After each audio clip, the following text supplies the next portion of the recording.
Hello, brothers and sisters. Michael White and Jeff Simpson, your legislative liaisons for the Washington State Council of Firefighters. Before we get into our Week 4 review, we sent out a call to action. We're very judicious about sending these out to you and ask for your help on very limited occasions. Please pay attention to it. Take action. We need your help. So now, looking back at Week 4, we had our first cutoff. It was the policy committee cutoff, and all of our bills made it through that. We have a few bills in fiscal committees, which they have a cutoff on Tuesday. All bills that have a fiscal committee cutoff need to be voted out by then.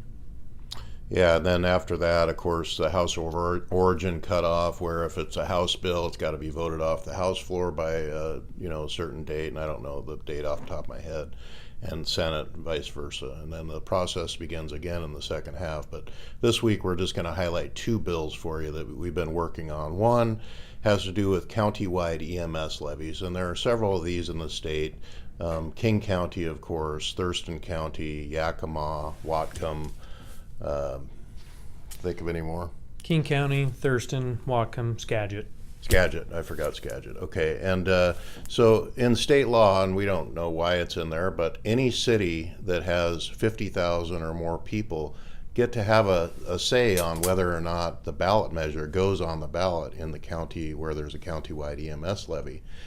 In King County, that number is approaching 11 cities, and so we're concerned that it would only take one city, actually 4 people on a 7-person city council, to prevent the King County EMS levy from going on the ballot. So we've been working on a bill to make it somewhat more democratic. The way the bill came out of committee, 75% of those cities would have to vote affirmatively to put the King County EMS levy on the ballot.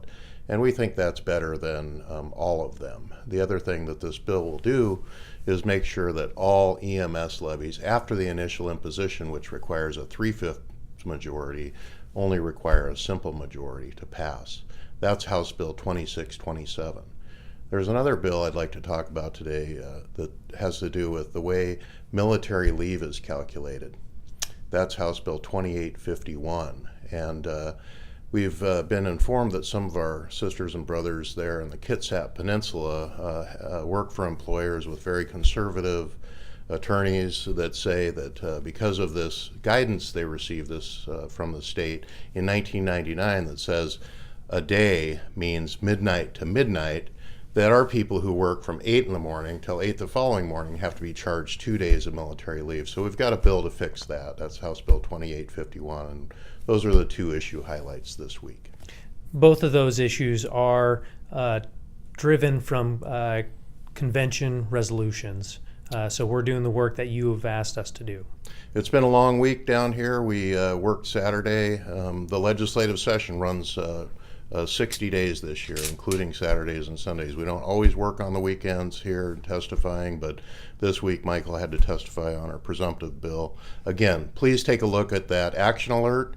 We'll see you again next week, and thanks for everything you're doing. Thanks for your help.